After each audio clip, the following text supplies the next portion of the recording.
Hey, baby, I'm hung like a vault monster. Well, here we are with the final campaign add-on for Borderlands 2. I gotta say, I'm a little bit sad. We've had some good times together. Fortunately, Gearbox seems to have gone out with a bang. Unless we make a stand, here and now, we gonna die. Now. Roll for initiative! If you thought Borderlands 2 was silly, think again, because Gearbox's fourth and final add-on, Tiny Tina's Assault on Dragon Keep, makes the rest of the game look like a school field trip to the tire factory. Narrated entirely by Tiny Tina, the 13-year-old explosives expert with a mild case of don't give a f***, this DLC tackles more mature subjects than what its lead character might lead you to believe. On a deeper level, it deals with Tina's struggle to accept the loss of her friend Roland. As a means of dealing with his death, she constructs a fantasy world within a game of bunkers and badasses, which is totally not D&D, because trademarks. Wait, why the hell are we playing this kid's game? Oh, maybe because shut the hell up, Morty! Tina? The cool thing about this premise is that it's all in her mind, so Tina can create and bend her surroundings at will. This paves the way for all kinds of weird stuff that would never actually exist on Pandora. Rainbows and ponies, surrounded by just about every fantasy trope you can think of, with all the returning cast playing the role of NPCs. It's a genius idea that brings all of the characters together for one final hurrah, while somehow managing to humanize the most nutjob one of them all. Even by Borderlands standards, it's wacky, but the humor goes beyond dumb fart jokes and extends into satire, providing social commentary on issues frequently discussed in the gaming community. What? I can't like geek stuff just because I take care of my body? In general, Borderlands DLC has a history of being sort of hit or miss.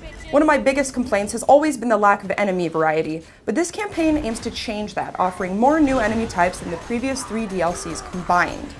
Tree ants, dwarves, orcs, and skeleton midgets are just a few of the creepy and sometimes even cute creatures you'll encounter, and each has their own unique characteristics and behaviors.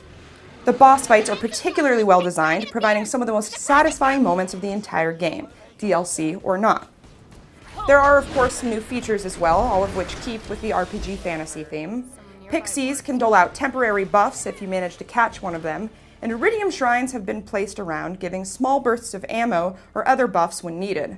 My favorite addition by far are the new loot chests guarded by 20-sided dice. These offer up potentially rare and valuable items in exchange for iridium. Along with a bevy of new magical weapons, there's also a decent amount of endgame content, including new Seraph items and legendaries, and a raid boss, made up of dragons, like flying ones. Oh, snap! It's curious how a campaign that strays so far from canon can wind up feeling so apropos.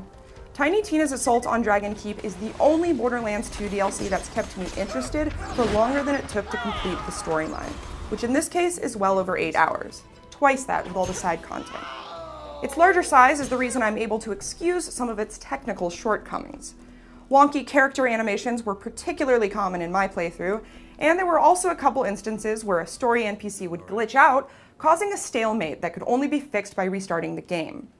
Though irritating, these issues are relatively minor in comparison to the overall scope of the DLC. It boasts some of the best environments and music of any campaign in the series, and the level of detail sets an almost unfair precedent for future add-ons.